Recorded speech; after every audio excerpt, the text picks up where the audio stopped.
Jadi pelajaran pertama dari surah Ad-Duha di awal ayatnya, berusahalah selalu untuk mendekatkan diri kepada Allah Subhanahu wa ta'ala. Orang yang dekat dengan Allah, maka akan dijamin oleh Allah langsung hidupnya, baik dalam keadaan suka ataupun sedang merasakan duka, tidak akan berpengaruh banyak pada dirinya, karena yang paling tinggi dan paling menyenangkan adalah kedekatannya dengan Allah Subhanahu wa ta'ala. Jelas sampai sini? Baik. Jadi kalau dia sedang kaya, tahajud jalan, karena yang dirindukan tahajudnya. Lihat Abdurrahman bin Auf, Utsman bin Affan, Tamim Ad-Dari, kekayaan banyak, harta melimpah, kapak terbuat dari emas, malam masih tahajud, teman-teman.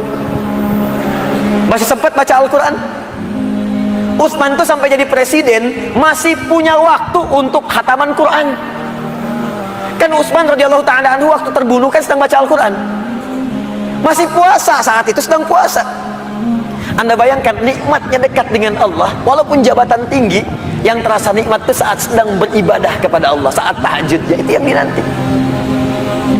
Nabi itu kedudukannya paling tinggi, tapi kapan merasakan kenyamanan? Saat tahajud, sampai tak terasa rakaat pertamanya 5 juz 4 halaman, paling sedikit 100 ayat. Saya mau tanya pada Anda, pernah nggak merasakan kenikmatan seperti itu? Apakah nikmat saat dapat door prize, apa saat baca wadduhanya? Ayo coba rasakan, sampai hadir situasi itu, sampai enak, tahajud tuh diburu gitu. Bukan karena IPK-nya dapat 4, bukan karena dapat proyek besar, tapi yang dirasakan, ya Allah, terima kasih Engkau titipkan ini, dan dia kejar siapa yang memberikannya, kejar malamnya, kejar bacaan Qur'annya, kejar puasanya. Itulah yang sesungguhnya hakikat dalam kehidupan kita. Satu poin pertama, kalau ada orang yang sudah bisa mendekat kepada Allah, maka Allah jamin dalam syukurnya, dalam situasi dia tenangnya, nyamannya, dia tidak akan menjauh dari Allah, dan dalam situasi dapat musibah pun tidak akan banyak berpengaruh dalam kehidupannya. Dua, Allah bersumpah lagi, walal akhiratu khairul laka minal. Ini yang hebat. Saya kemarin bikin quotes, lalu kita sebarkan. Ini sebetulnya di antara esensi surah Ad-Duha. Kata Allah,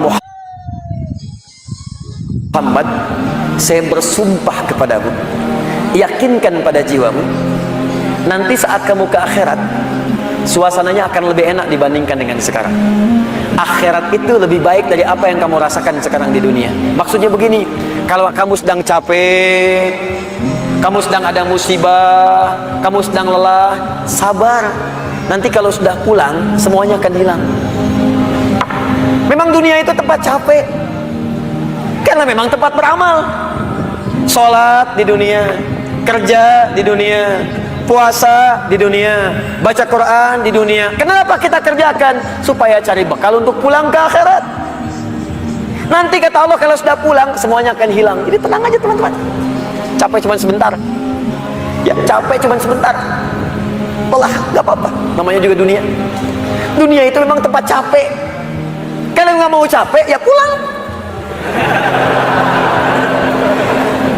Dunia itu tempat capek, dan kita memilih untuk hidup, maka jalani itu, nikmati saja, kerjakan aja. Setiap kerja ada pahala, setiap kerja ada pahala, setiap sholat pahala, baca Quran pahala, niat mencari nafkah karena Allah pahala, merawat anak pahala, memberikan ASI pahala. Gak apa-apa, memang capek, memang ya dunia sifatnya capek. Setiap tahapan tuh capek lagi, biasa, supaya dapat bekal. Bukankah orang kerja dapat gaji? Dan enak kan kalau gajian?